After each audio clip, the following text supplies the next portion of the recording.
وہ اللہ جو خالق ارض و سما ہے، وہ اللہ جو ستار و غفار ہے، وہ اللہ جو جواد و کریم ہے، وہ اللہ جو خالق و مالک ہے، وہ اللہ جو جنت اور جہنم کا پیدا کرنے والا ہے، وہ اللہ جو زمین اور آسمان کا پیدا کرنے والا ہے، وہ اللہ جو چاند اور سورج کا پیدا کرنے والا ہے، وہ اللہ جو زمین کا سبزہ پیدا زمین سے سبزے پیدا کرنے والا ہے، وہ اللہ جو ستاروں کی انجمن کو سجانے والا ہے، وہ اللہ جو آسمان کا سائبان بنانے والا ہے، وہ اللہ جو آسمان سے پانی برسانے والا ہے، وہ اللہ جو زمین سے پانی نکالنے والا ہے، وہ اللہ جس نے جنات کو پیدا کیا، وہ اللہ جس نے بشر کو پیدا کیا، وہ اللہ جس نے حجر کو پیدا کیا، وہ اللہ جس نے قرآن کو نازل کیا، وہ اللہ جس نے انبیاء کو پیدا کیا، وہ اللہ جس نے اولیاء کو پیدا کیا، وہ اللہ جس نے فرشتوں کو بولی سکھائی، وہ اللہ جس نے چوٹیوں کو رزق عطا کیا، وہ اللہ جس نے سمندر کی طغیانی پیدا کی، وہ اللہ جس نے دریا میں روانی پیدا کی، وہ اللہ جس نے زندہ مرغی سے کبھی مردہ انڈا پیدا کیا اور مردے انڈے سے زندہ مرغی پیدا کی، وہ اللہ جو رات لاتا ہے تو دن کی چادر کو سمیٹ دیتا ہے، وہ اللہ جو دن لاتا ہے تو رات کی سیاہ ظلمتوں کو سمیٹ دیتا ہے، وہ اللہ جو صبح کو پیدا کرنے والا ہے، وہ اللہ جو شام کو پیدا کرنے والا ہے، وہ اللہ جو فقیروں کو بادشاہ بنانے والا ہے، وہ اللہ جو بادشاہوں کے ہاتھ میں ہتھکڑیاں ڈلوانے والا ہے، اس اللہ نے پورے قرآن کے اندر کم و بیش 82 مقامات پر، کم و بیش 82 مقامات پر مجھے اور آپ کو رسول اللہ کی امت کو جس لفظ سے پکارا، وہ لفظ کتنا بڑا ہے۔ اللہ ارشاد فرماتا ہے یا ایھا الذین آمنو، اے ایمان والو، اندازہ فرمائیں اس سے بڑا لفظ کوئی ہو سکتا ہے؟ اللہ اپنے بندوں کو، رسول اللہ کی امت کو یا ایھا الذین آمنو کا لقب عطا کر رہا ہے۔ ارے مسلمانوں، مصطفیٰ جان رحمت کی نسبت پر نیاز کرو، کسی نبی کی امت کو اللہ نے ایمان والا کہہ کے نہیں پکارا، اگر یہ لقب کسی کو عطا کیا ہے تو وہ صرف ان کی امت پر۔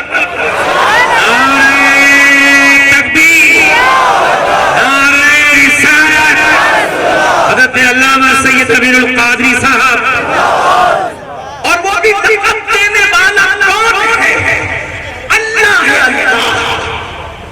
اللہ لقب دے رہا ہے جو خود فرماتا ہے لا تبدیل لکلمات اللہ۔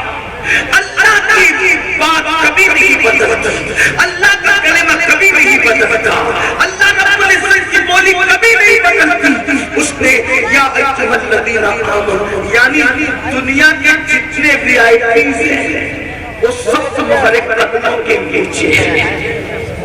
کیوں؟ کیونکہ تم کو اللہ کہہ رہا ہے اے ایمان والو۔ اب ایمان والوں کو، یہ ایمان والوں قرآن میں کم و بیش 82 آیات ہیں، اس میں سے ایک آیت اس میں اللہ نے ایمان والوں کو 2 ذمہ داری عطا کی ہے۔ غور سے سننا توجہ سے، اللہ نے 2 ذمہ داری دی ہے۔ 2 ذمہ داری اللہ کی طرف سے ہے۔ کیا؟ ایمان والوں قوا انفسکم واہلیکم نارا، اپنے آپ کو اور اپنی اولاد کو جہنم کی آگ سے بچاؤ۔ اپنے آپ کو بھی ایمان والے ہونا، ناش کرو مقدر کر، ایمان والا بنایا اور ایمان والا کہہ کے پکارا بھی، ایمان والا بنایا بھی اور ایمان والا کہہ کے پکارا بھی، ایمان والا بنا کر ایمان والا کہہ کے پکار کر اب فرما رہا ہے کہ تمہاری 2 ذمہ داری ہے۔ قوا انفسکم واہلیکم نارا، اپنے آپ کو بھی جہنم سے بچاؤ اور اپنی اولاد کو بھی جہنم سے بچاؤ۔ پھر بتاتا ہے کہ یہ جہنم کیا ہے تو خود ہی فرماتا ہے وقودھا الناس والحجارہ، یہ جہنم کیا ہے؟ جس کا ایندھن انسان اور پتھر ہے، یعنی دنیا کی آگ جلتی ہے تو لکڑی سے جلتی ہے، دنیا کی آگ جلتی ہے تو کوئلے سے جلتی ہے، دنیا کی آگ جلتی ہے تو پیٹرول اور پیٹرولیم سے جلتی ہے، لیکن یہ جو جہنم کی آگ ہے، یہ جہنم کی آگ کیسے جلتی ہے؟ وقود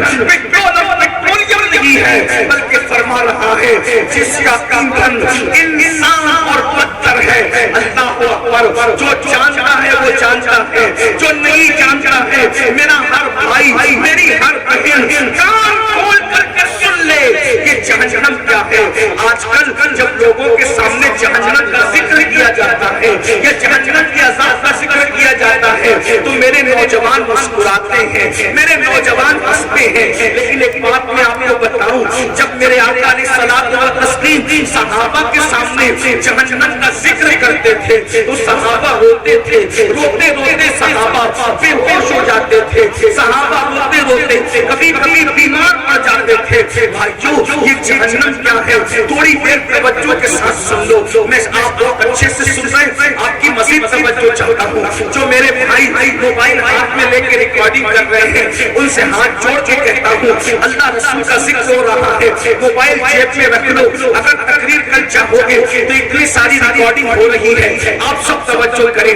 بہت اچھے سے سن رہے ماشاءاللہ۔ بیسوری شریف والوں کی محبتیں یاد رہے گی، لیکن غور کرنا، توجہ کرنا۔ اللہ اکبر، جب جہنم کا ذکر اللہ کے رسول صحابہ کے سامنے کرتے تھے تو صحابہ رونے لگتے تھے، کبھی بے ہوش ہو جاتے، کبھی کبھی بیمار پڑ جاتے، کبھی کبھی 3 دن تک ان پر عذاب کی آیتیں سن کر، عذاب کی حدیثیں سن کر ان پر اللہ کا خوف طاری رہا۔ لیکن آج لوگ عذاب کا ذکر سنتے ہیں تو وہ سن کر کے ایک کان سے سن کر دوسرے کان سے نکال دیتے ہیں۔ یاد رکھنا میرے آقا علیہ السلام کے دیوانوں، جب رسول اللہ کے کہنے پر اللہ کو ایک مانا ہے، جب رسول اللہ کے کہنے پر قرآن کو اللہ کی کتاب مانا ہے، جب رسول اللہ کے کہنے پر دین کو اسلام مانا، دین اسلام کو حق مانا ہے، تو بتاؤ اب وہی رسول فرما رہے ہیں یہ جہنم کیا ہے، جہنم کا عذاب کیا ہے، جہنم کی آگ کیا ہے۔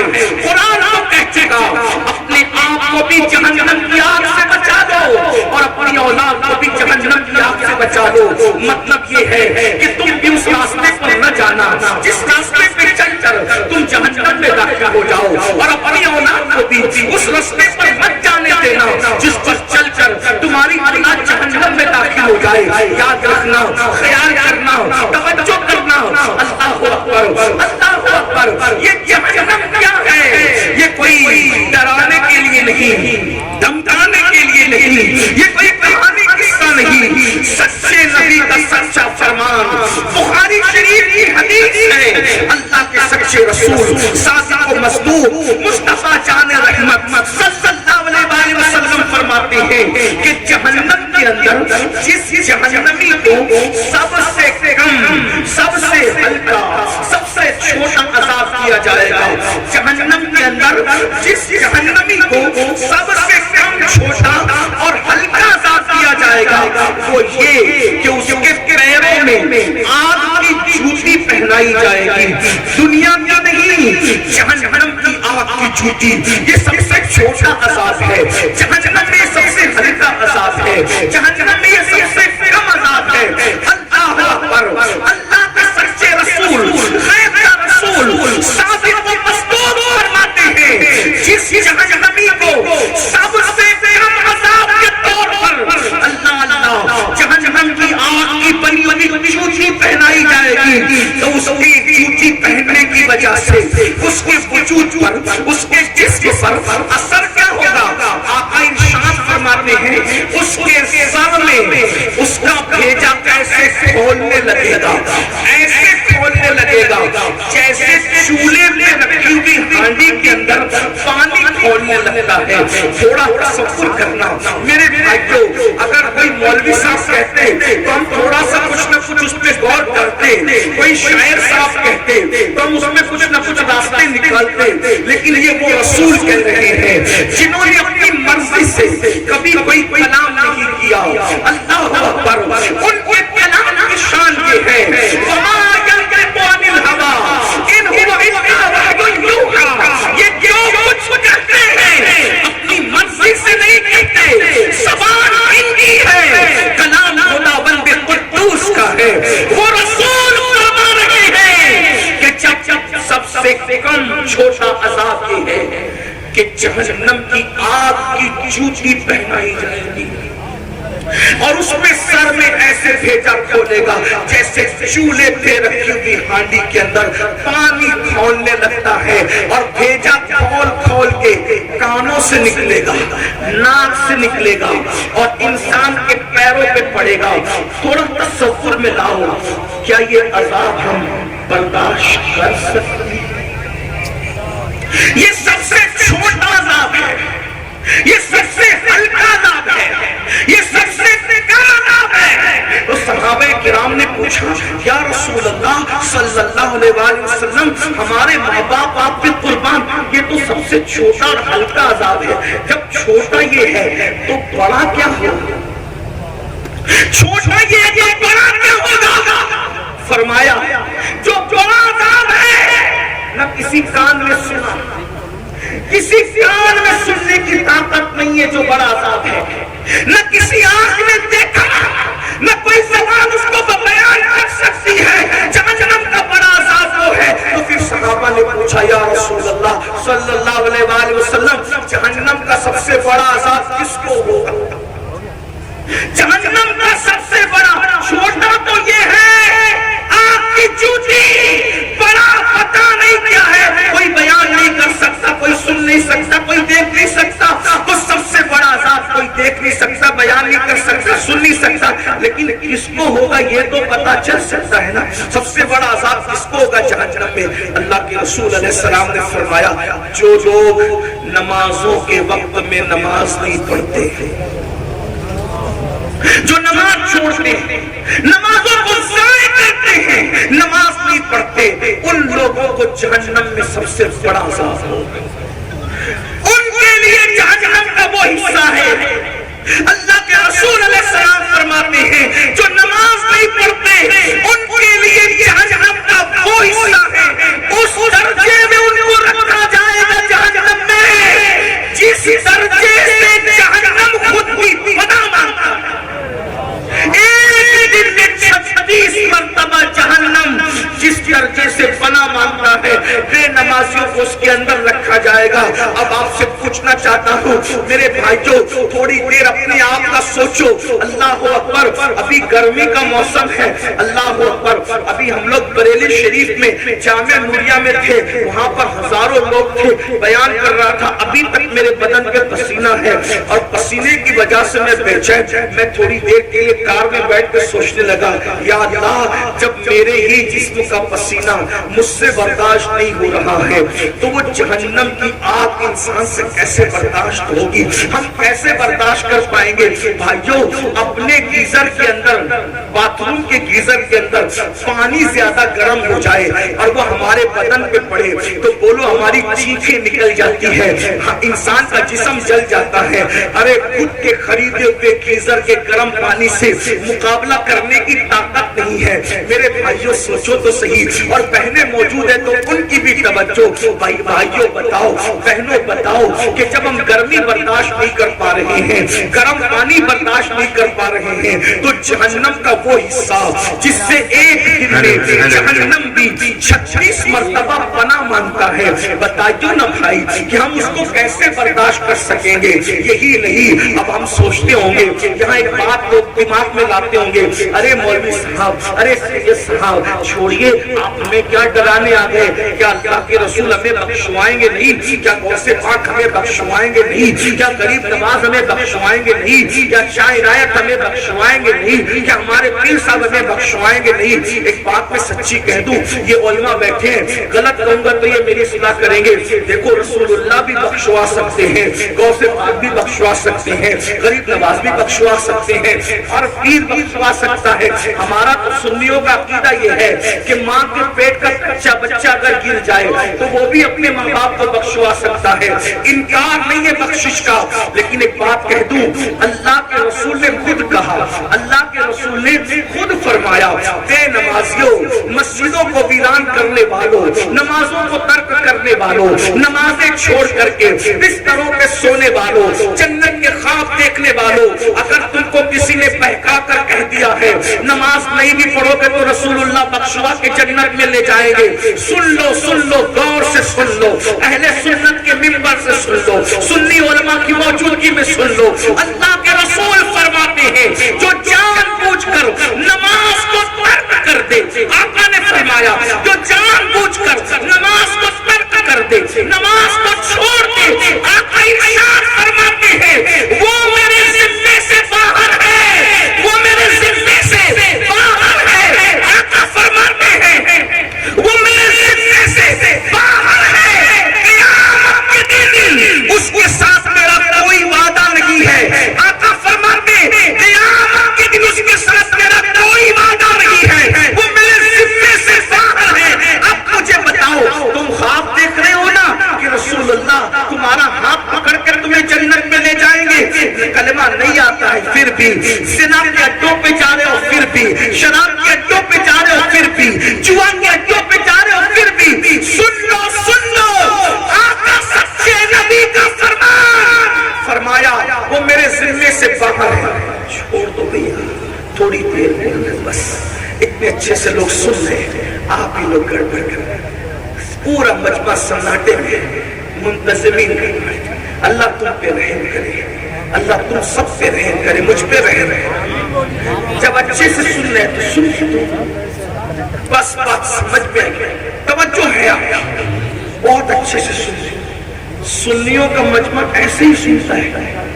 توجہ, ایک بار درود شریف پڑھنے بات آگے بڑھے, کوئی کچھ نہ کرے, چھوڑ دے محفل جائے. رب صلی وسلم دائما, ہزاروں درود حضور کی بارگاہ میں پہنچ جائیں گے. ساتھ بار درود شریف پڑھو.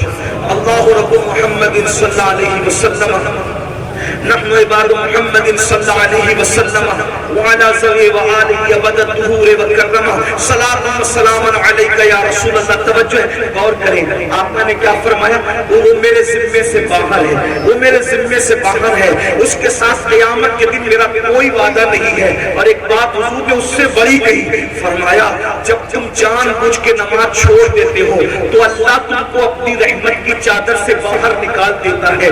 اللہ اکبر, غور کیجئے, اللہ رحمت کی چادر تم سے ہٹا لیتا ہے. غور کیجئے, توجہ کیجئے میرے بھائیوں. آج ہم لوگ سوچتے ہیں ارے مولانا ہم تو سنی ہے نا, عاشق رسول ہے نا, ہم تو جنت میں جائیں گے. میں ایک بات کہوں بھائیوں, لڈو لڈو کہنے سے منہ میٹھا نہیں ہوتا, شہد شہد کہنے سے منہ میٹھا نہیں ہوتا, شکر شکر کہنے سے کام نہیں چلتا. عاشق رسول ہو بھائیوں, کیسے عاشق رسول ہو بھائیوں. اللہ اکبر, اگر کسی انسان کو اپنے جیسے عام بشر سے محبت ہو جائے, وہ اس کے لیے روتا ہے, اس کے لیے تڑپتا ہے, اس کے لیے وفاداری کی کوشش کرتا ہے. ہم کیسے عاشق رسول ہیں, ہم تو اپنی نبی کی آنکھوں کو ٹھنڈک نہیں پہنچا پا رہے ہیں. یاد رکھنا, اگر کوئی کہہ دے کہ میں بادشاہ ہوں تو اس کے بادشاہ کہنے سے وہ بادشاہ ہو جائے گا. ہماری نظر میں بادشاہ کی وہ عزت نہیں ہے جو عزت عاشق رسول کی ہے. اس کی وجہ یہ ہے, بادشاہ کیا چیز ہے, اہل عاشق اس کو کہتے ہیں. جب بلال عاشق رسول بنتے ہیں تو کعبہ کی چھت بلال کے پیروں کے نیچے نظر آتی ہے اور بلال کے پیر کعبے کے اوپر نظر آتے ہیں. عشق رسول وہاں پہنچاتا ہے. اللہ اکبر, جہاں فرشتوں کے پر تھک جاتے ہیں عاشق اس سے آگے جاتا ہے. یہ تو اپنی اپنی اڑان ہے, یہ تو اپنا اپنا ہے حوصلہ.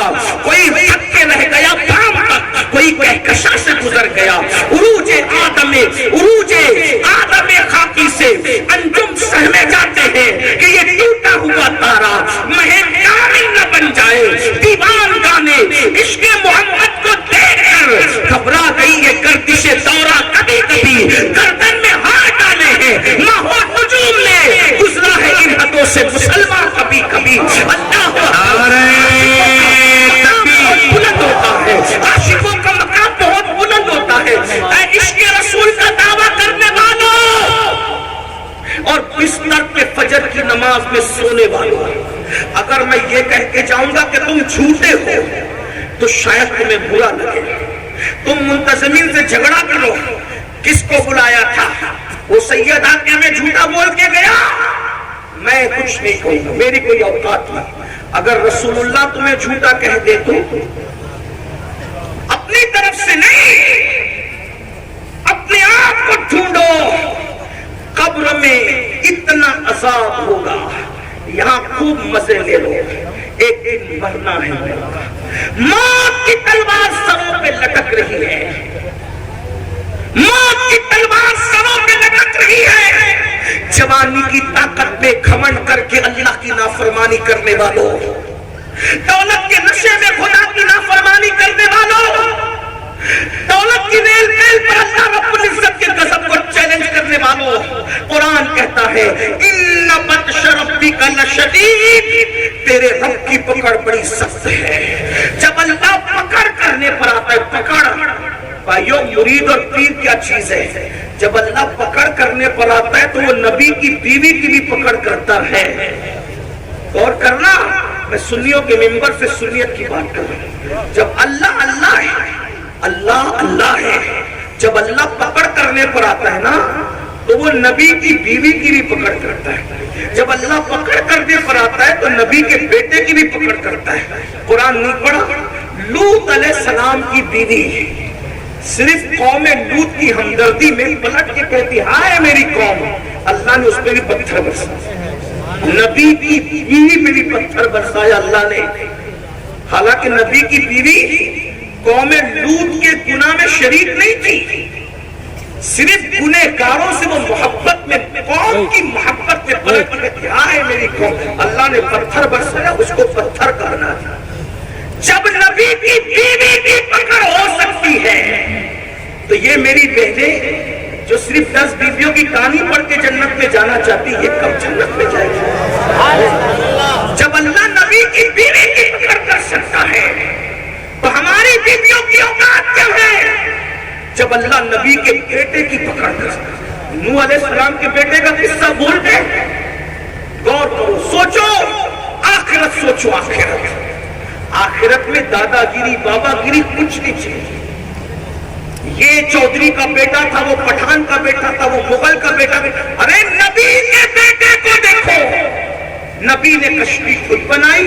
کون سا نبی؟ اولو العزم نبی، اولو العزم نبی، 1000 سال تک اللہ کے دین کی تبلیغ کرنے والا نبی کشتی خود بناتا ہے۔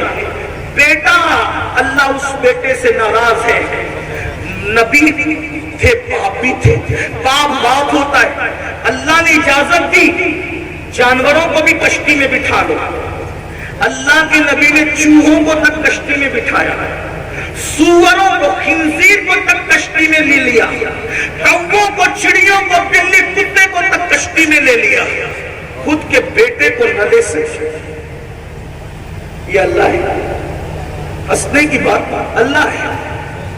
خود کی بنائی کشتی میں نبی اپنے بیٹے کو داخل نہیں کر رہے ہیں۔ نبی بے بس نہیں ہوتا، نبی مجبور نہیں ہوتا، نبی اللہ رب العزت کے فرمان کا پابند ہوتا ہے، اور یہ ان کی شان ہے، یہ ان کی شان بندگی ہے کہ وہ محبوب ہو کر بھی اللہ کی مرضی کے پابند ہے۔ اللہ نے کہا جانوروں کو بھی لے لو، تو کتے بلی کو تک لے لیا، چوہوں کو اور سور کو تک لے لیا، لیکن بیٹے کو نہ لیا۔ باپ تھے نا، جب ڈوبنے لگا تو تڑپ گئے، اللہ اجازت دے دے کہ میں اس کو لے لوں کشتی۔ اللہ نے کہا نہیں لے، پھر اس کو سمجھایا، وہ نہیں مانا، پھر کہا مولا میرا بیٹا ہے نا، ارشاد ہوا نہیں لینا، پھر کہا مولا میرا بیٹا ہے نا، ندا آتی ہے نوح اب اس کی سفارش مت کیجیے، اگر آپ اس کی سفارش کرو گے تو اپنے محبوب بندوں کی فہرست سے آپ کا نام نکال دوں گا۔ پھر نبی نے دیکھا، قرآن کہتا ہے نبی نے دیکھا خود کا بیٹا نگاہوں کے سامنے ٹوٹ گیا، خود کا بیٹا نگاہوں کے سامنے ٹوٹ گیا۔ اگر اس فریب میں ہو کہ تاش کے پتے کھیلتے رہو گے، پیر صاحب ہاتھ پکڑ کے جنت میں لے جائیں گے، نماز چھوڑو گے سید صاحب لے کے جائیں گے، یہ عبرت ہے ہمارے پاس۔ جب خود کی بنائی ہوئی کشتی میں اللہ منع کر دے تو نبی اپنے بیٹے کو کشتی میں داخل نہیں کرتے، جب اللہ منع کر دے گا تو کون پیر لے جائے گا؟ بتاؤ جنت، بتاؤ اس دن پچھتاؤ گے۔ اللہ نے زندگی دی ہے، زندگی کھیل کود کے لیے نہیں، عیاشی کے لیے نہیں، آوارگی کے لیے نہیں، رات کے 3 بجے تک زنا کی فلمیں دیکھنے کے لیے نہیں ہے، کانوں میں ایئر فون لگا کے گانے سننے کے لیے نہیں ہے، جوانی عیاشی کے لیے نہیں ہے، آوارگی کے لیے نہیں ہے، غرور و گھمنڈ کے لیے نہیں ہے۔ قرآن کہتا ہے الذی خلق الموت والحیات لیبلوکم ایکم احسن عملا، کہ ہم نے زندگی اور موت کو اس لیے پیدا کیا تاکہ تھوڑی سی زندگی دے کر تمہیں آزمائے، چیک کرے، تمہیں جانچے کہ کون تھوڑی سی زندگی کو پا کر اچھا عمل کرتا ہے۔ ہم تو اچھی عمل کے لیے آئے تھے، سود کا دھندا کرنے نہیں آئے تھے، پیاز کھانے نہیں آئے تھے، حرام کھانے نہیں آئے تھے، ہم تو اللہ کا ذکر کر رہے ہیں، ہم تو سجدے سے زمین کو آباد کرنے آئے تھے، زنا کرنے نہیں آئے تھے، عورتوں پہ پاپ کی نظر ڈالنے نہیں آئے تھے، ہم گندی فلمیں دیکھنے نہیں آئے تھے۔ تمہیں نہیں پتا، بھول گئے، آج مسلمان ہو کر سود کا دھندا کر رہے ہو، پیسوں کی محبت میں پیاز کھا رہے ہو، حرام کھا رہے ہو۔ کیا تمہارے اور میرے نبی کا فرمان تمہارے کانوں سے نہیں ٹکرایا؟ اللہ کے رسول فرماتے ہیں کعبے میں زنا کرنا اور سود کھانا دونوں برابر برابر ہے۔ بتائیں تو صحیح، کب سدھرے گا مسلمان؟ لوگ کہتے ہیں مولانا آج ہم برباد ہوئے، ہلاک ہوئے، تباہ ہوئے۔ میرے بھائی تو سود کھائے گا تو برباد نہیں ہوگا۔ میرے آقا علیہ السلام ارشاد فرماتے جس نے سود کا ایک لقمہ کھایا، سود کا، گویا اس نے اپنی ماں کے ساتھ 36 مرتبہ زنا کیا۔ سوچو تو صحیح، غور تو کرو، اور پھر سن لو، سور کھانا حرام، سور کا گوشت کھانا حرام اور سود کھانا بھی حرام، دونوں حرام۔ مسلمان سور نہیں کھاتا الحمدللہ، مگر سود کھاتا ہے، انا للہ۔ سور نہیں کھا رہا ہے، سود کھا رہا ہے، دونوں حرام۔ دونوں میں بڑا حرام کون سا؟ سور کھانا بھی حرام، سود کھانا بھی حرام، مگر سور کھانے سے بڑا گناہ سود کھانا ہے۔ کیوں؟ اس لیے کہ جو سور کھاتا ہے حرام کرتا ہے، مگر اللہ نے سور کھانے والوں کے ساتھ جنگ کا اعلان نہیں کیا، مگر جو سود کھاتے ہیں اللہ نے قرآن میں ان کے ساتھ اعلان جنگ کیا ہے۔ اللہ نے جنگ کا اعلان کیا ہے سود کھانے والوں کے ساتھ۔ بتاؤ، جس کے ساتھ اللہ اعلان جنگ کرے، جس کے ساتھ اللہ اعلان جنگ کرے، اس کو کون جنت میں لے کر جائے گا؟